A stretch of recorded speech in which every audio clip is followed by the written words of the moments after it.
அனைவருக்கும் வணக்கம். நான் உங்கள் தோழி. இன்று நாம் காணும் பதிவு சமையல். ஒரு ஆரோக்கியமான நெல்லிக்காய் குல்கன் செய்வது எப்படி என்று பார்ப்போம். 1/2 கிலோ நெல்லிக்காய் நன்றாக கழுவி துருவி வைத்து கொள்ளுங்கள்.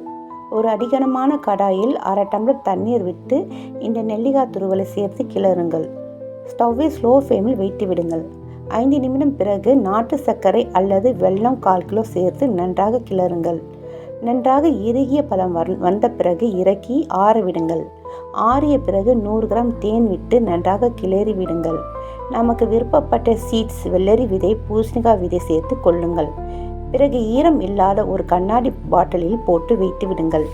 ஈரம் படாமல் வைத்திருந்தால் கெட்டு போகாமல் ஃப்ரெஷ்ஷாக 6 மாதம் வரை இருக்கும்.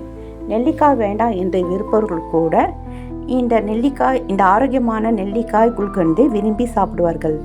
இதை பிரெட்டில் ஜாம் போல் தடவியும் தரலாம். சப்பாத்தியில் கூட தடவி ரோல் செய்து தரலாம். குழந்தைகள் ரொம்ப விரும்பி சாப்பிடுவார்கள். இன்றே செய்து தாருங்கள். நன்றி.